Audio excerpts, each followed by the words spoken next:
Example 5. Let f of x is equal to minus x square. X belongs to R positive union 0. इसका मतलब इसमें क्या आ रहे हैं, एक तो 1 2 3 अप टू सो ऑन, एक 0 भी इंक्लूड हो गया. That means 0 1 2 3 up to so on आ रहा है. Show that f is quasi convex, strictly quasi convex and strongly quasi convex but not strictly convex and convex. तो ये बहुत इंपॉर्टेंट एग्जाम्पल है जो आपको 16 मार्क्स में आएगी. और इस एग्जाम्पल को प्रूव करने से पहले आपने दो लेमा करने हैं, जो थ्योरम 8 का सेकंड पार्ट है और जो थ्योरम नंबर 7 है. थ्योरम नंबर 8 का सेकंड पार्ट क्या है? Every strongly quasi convex function is strictly quasi convex. So lemma बनाकर पहले तो ये प्रूव करना है, और जो हम एग्जाम्पल नंबर 5 कर रहे हैं वो जो थ्योरम 8 का फर्स्ट पार्ट है उसका कन्वर्स है. तो आपने यहाँ पे, मैंने पहले भी बताया था कि हम इसको नेक्स्ट वीडियो में करेंगे, तो आप यहाँ पे इसको लिख सकते हो जो हमारी एग्जाम्पल नंबर 5 है. उसके बाद आपने थ्योरम नंबर 7 प्रूव करनी है. S be an non empty convex subset of R N and F S to R be a strictly quasi convex and lower semi continuous function on S, then F is quasi convex function. अगर आपके पास paper में time है तो आपने जो ये lemma number 2 है तब प्रूव करनी है, अदरवाइज आप इसको छोड़ देना क्योंकि ये थ्योरम थोड़ी सी लेंथी है. सो अब हम यहाँ पे लिखेंगे मेन प्रूफ. मेन प्रूफ में क्या लिया है? दो डिस्टिंक्ट पॉइंट लिए हैं जो किसको बिलोंग कर रहे हैं? S को. और S में क्या आ रहा है? R पॉजिटिव इंक्लूड हो रहा है 0. वैसे तो हम S क्या लेते थे? RN को लेते थे. RN में क्या आता था? 1 2 3 अप टू इन्फिनिटी आता है. अब हमारे पास क्या आ रहा है? S 0 भी इंक्लूड हो गया. इसका मतलब हमारा S कहां से स्टार्ट हो रहा है? 0 1 2 3 अप टू इन्फिनिटी तक. बस ये चेंज आया है हमारे पास. इसके बाद हमने ले लिया कि दोनों पॉइंट्स भी नहीं इक्वल, दोनों फंक्शंस भी नहीं इक्वल, क्योंकि स्ट्रिक्टली और स्ट्रॉन्गली दोनों ही ले ले. ये हमारी होती है स्ट्रिक्टली की और ये हमारी होती है स्ट्रॉन्गली की. स्ट्रॉन्गली.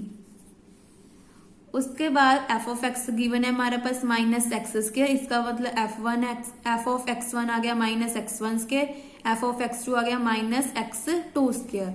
यहाँ तक तो हमने सिंपल लिखा है, जो जो गिवन था उसको लेट कर लिया. पहले दो डिस्टिंक्ट पॉइंट ले लिए, फिर स्ट्रॉन्गली की कंडीशन ले ली, फिर स्ट्रिक्टली की ले ली, क्योंकि दोनों हमें गिवन है, स्ट्रिक्टली और स्ट्रॉन्गली. उसके बाद हमने क्या किया? अगर एफ ऑफ एक्स वन हमारा छोटा हुआ एफ ऑफ एक्स टू से, तो अगर ये इससे छोटा हुआ तो क्या बन रहा है? दोनों पे पहले तो माइनस के साथ मल्टीप्लाई कर दिया तो ये आ गया. उसके बाद स्क्वायर रूट कर दिया तो रूट के साथ स्क्वायर कैंसल. और जब भी हम रूट लगाते हैं तो प्लस माइनस आता है, तो हमने ओनली पॉजिटिव साइन को कंसीडर किया है. जो नेगेटिव साइन है वो एग्जिस्ट नहीं करेगा, क्योंकि यहाँ पे हमारा S 0 1 2 3 अप टू इन्फिनिटी आ रहा है, तो जो नेगेटिव साइन है वो हमने एग्जिस्ट नहीं, रिमूव कर दिया. इसका मतलब हमारा आ गया f of x x1 greater than x2. हमें पता है कि लैम्डा किसको बिलोंग कर रहा है? 0,1 को, तो हम इसको भी अप्लाई करके देते हैं. F of lambda x1 plus 1 minus lambda x2 minus F of x2. तो ये कंडीशन लेके चले, यहाँ पे पॉइंट्स पुट किए. ये हमारा आ गया x square minus x square minus minus plus x2 square, क्योंकि फंक्शन किसके इक्वल है? माइनस एक्स स्क्वायर के. तो यहाँ पे आ गया माइनस और माइनस माइनस बन गया प्लस. इसके बाद फॉर्मूला लगाया, a square minus b square is a minus b a plus b, where a is x2 और b इज दिस वन. इसके बाद इसको सिंप्लीफाई किया. इसको आप अपनी बुक्स पे लिख सकते हो. अगर आप ऐसे स्टेप्स पूरे है ना लिखोगे तो आपको जब पेपर में रिवाइज करोगे तो आपको इजी रहेगा. इसके बाद हमारे पास आ गया कि हमारा किसके इक्वल आ गया? लेस देन 0 के. इसका मतलब ये नेगेटिव है, उधर जाके बन गया पॉजिटिव. तो f of lambda x1 plus 1 minus lambda x2 is less than आ गया एफ ऑफ x2 से. और ये क्या है? हमारा मैक्सिमम है एफ ऑफ x1 और एफ ऑफ x2. ये किसकी डेफिनेशन बन गई? स्ट्रिक्टली या स्ट्रॉन्गली कॉजी कन्वेक्स की, क्योंकि दोनों की डेफिनेशन सेम होती है। चेंज किस में आता है, ये दो कंडीशंस में। उसके बाद हमने लिया ग्रेटर देन वाली कंडीशन। ग्रेटर देन में देखा -x1 square greater than -x2 square, तो सारा सेम ही रहेगा, बस चेंज आ जाएगा x1 less than x2।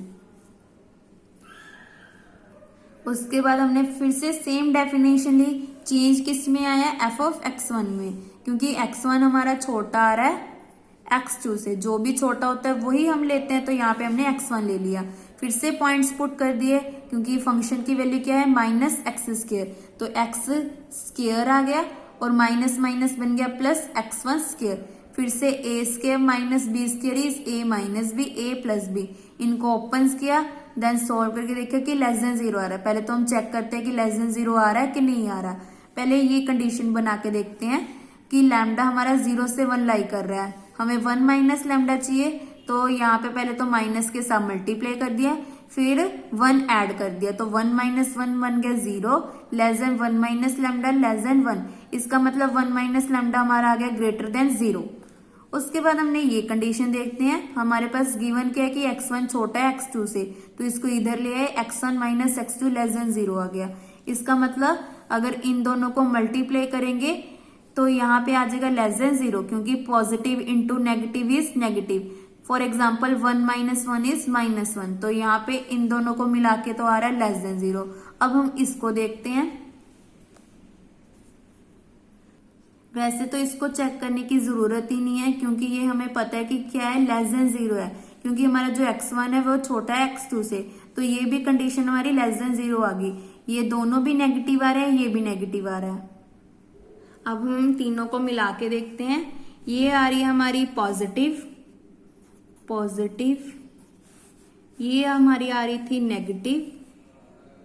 Negative, यहाँ पे सारे टर्म्स पॉजिटिव है तो पॉजिटिव, दो पॉजिटिव आ रहे हैं, एक नेगेटिव आ रहा है। फॉर एग्जाम्पल 1 -2 3 ले लेते हैं, 3 2 द 6 और आगे आ गया माइनस, इसका मतलब ये आगे लेस देन 0, तो ये वाली कंडीशन तो हमारी सेटिस्फाई कर गई। इसका मतलब f of lambda x1 plus 1 minus lambda x2 is less then f of x1, तो दोनों कंडीशंस को मिला के हमारा फंक्शन बन गया स्ट्रॉन्गली कॉजी कन्वेक्स। स्ट्रॉन्गली है तो स्ट्रिक्टली कॉजी कन्वेक्स भी हो गया। हमने यहाँ पे क्या लिखेंगे, बाय यूजिंग लेम्मा, यहाँ पे ऐसे नहीं लिखोगे बाय थ्योरम 8.8 का सेकेंड पार्ट, आप क्या लिखोगे, बाय यूजिंग लेम्मा। उसके बाद हमने प्रूव करना है लास्ट में कि हमारा जो फंक्शन है ना तो स्ट्रिक्टली कन्वेक्स है ना ही कन्वेक्स है, तो ये हमारी फर्स्ट चैप्टर वाली डेफिनेशन लगेंगी। यहाँ पे मैक्सिमम मिनिमम वाली डेफिनेशन नहीं लगेगी, तो ध्यान रखना है आपने, क्योंकि ज्यादातर स्टूडेंट्स मैक्सिमम वाली डेफिनेशन लगाए जाते हैं, क्योंकि सेकंड चैप्टर में कॉजी वाली डेफिनेशन लगा रहे हैं ना, मैक्सिमम मिनिमम, तो वही डेफिनेशन लगाए जाते हैं। अब यहाँ पे ध्यान रखना है कि ये फर्स्ट चैप्टर है, स्ट्रिक्टली कन्वेक्स या कन्वेक्स है, तो इसके लिए हमने क्या किया, f ऑफ x से ले लिया -x², और x हमारा बिलोंग कर रहा है r positive union 0, that mean 0 1 2 3 up to so on. x1 ले लिया 1 के इक्वल, x2 ले लिया 2, क्योंकि हमारा जो x है वो दोनों हमारे पॉजिटिव होने चाहिए और दोनों डिस्टिंक्ट हैं, तो ये भी ले लिया। इसका मतलब अगर फंक्शन अप्लाई करेंगे तो वैल्यू क्या आ रही है, फंक्शन किसके इक्वल है, f of x is equal to -x², यहाँ पे पुट करते हैं, -1² इज -1, -2² इज -4। उसके बाद आर्बिट्रेरी ले लिया, ये हमारा हिट एंड ट्रायल होता है कि लैम्डा वैल्यू क्या लेनी है। ज्यादातर हम या तो 1/2 ले रहे हैं या 1/4 ले रहे हैं। देन इसकी वैल्यू पुट करके देखते हैं, लैम्डा की वैल्यू 1/2, f ऑफ x1 की वैल्यू आ रही है -1, यहाँ पे तो 1 लिया है, अच्छा x1 की वैल्यू आ रही है 1 और x2 की वैल्यू आ रही है 2, और 1 माइनस 1/2 इज 1/2, तो सॉल्व किया 3/2 आ गया, f of 3/2, that means -3/2 is -3 3 9, 2 2 4, -9/4, तो ये होता है -2.2 समथिंग। उसके बाद इसका राइट हैंड साइड लिया, lambda f of x1 plus 1 minus lambda f of x2, यहाँ पे लैम्डा की वैल्यू 1/2, फंक्शन की आ रही है -1, -1 minus 1/2 is 1/2, f of x two आ रहा है -4, इसको सोल्व किया -5/2, तो ये होता है -2.5। इसका मतलब 2.2 छोटा हो गया 2.5 से, तो अगर माइनस के साथ मल्टीप्लाई करेंगे तो -2.5 बड़ा हो गया -2.5 से। इसका मतलब ये वाला फंक्शन हमारा बड़ा आ गया, किससे? इससे। तो ये तो हमारा कन्वेक्स की डेफिनेशन नहीं होती स्ट्रिक्टली की, क्योंकि स्ट्रिक्टली में क्या होता है, यहाँ पे लेस देन होता है, तो ये कंडीशन हमारी होल्ड नहीं हुई। ऐसी एफ ऑफ एक्स हमारा है -x² और x हमारा ग्रेटर देन इक्वल टू 0 है, तो इसका हमने मैट्रिक्स बनाया D1 2 -1 -4।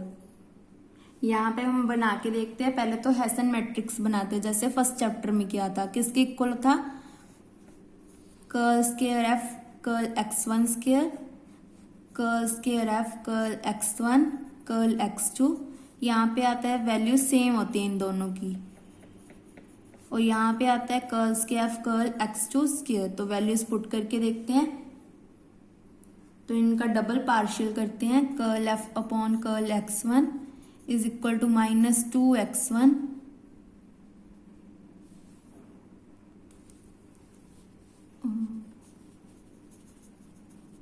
मेरे पास यहाँ पे स्पेस नहीं है तो छोटा छोटा लिख रही हूं। उसके बाद डबल डेरिवेटिव किया इसका, curl square F curl x1 square, तो इसका डबल डेरिवेटिव आ गया -2। ऐसे इसका करते हैं,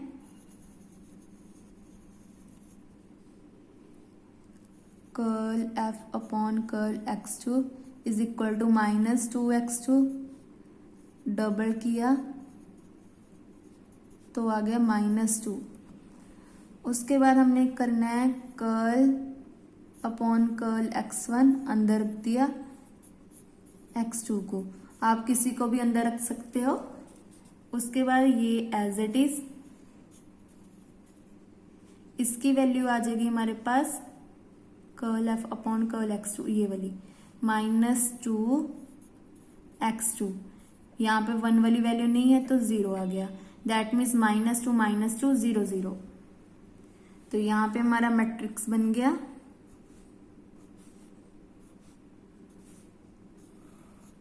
-2 0 0। D1 मतलब ये वाला जिसका ऑर्डर 1 होता है, ये ले लिया। D1 इज इक्वल टू -2, तो इसका मोड किया नहीं, इसका डिटर्मिनेंट किया, तो ये क्या आ रहा है, लेस देन इक्वल टू 0। ये मोड नहीं है, यहाँ पे ओनली -2 लिखा है। यहाँ पे ये वाला स्टेप आप छोड़ दो।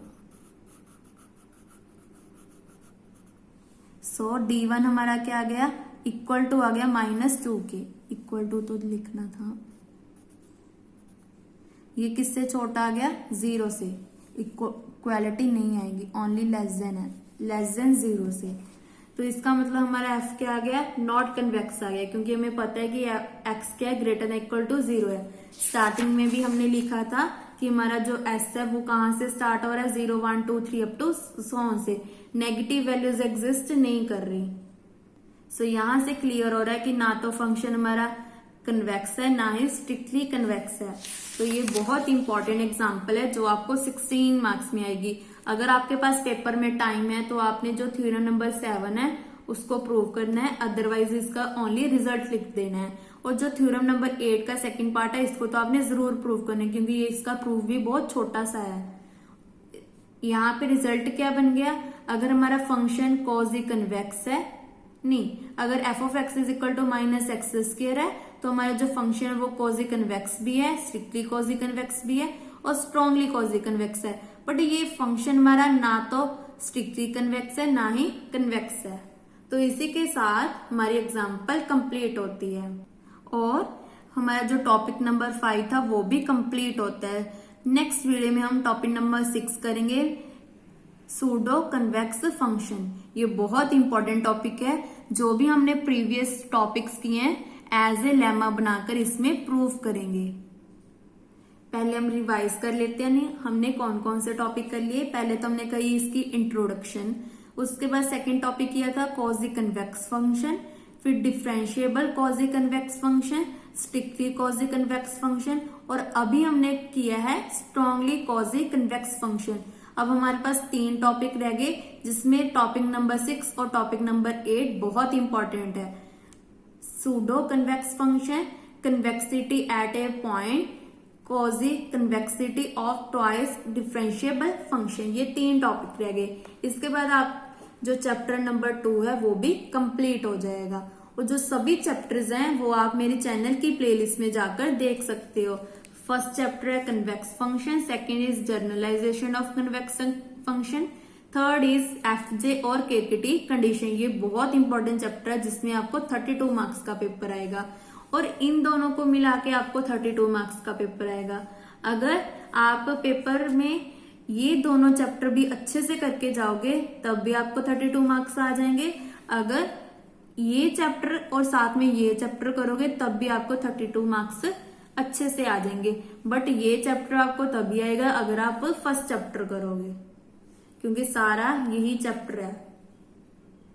और जो सेकंड यूनिट है इसका duality in non linear programming, ये भी हमने कर लिया। क्वाड्रेटिक प्रोग्रामिंग ये भी हमने कर लिया। गेम थ्योरी ये भी हमने कर लिया। रह गया हमारा फंक्शनल प्रोग्रामिंग प्रॉब्लम, इसको हम लास्ट में करेंगे। उससे पहले हम जो ये वाला चैप्टर है इसको कंप्लीट करेंगे। Thank you.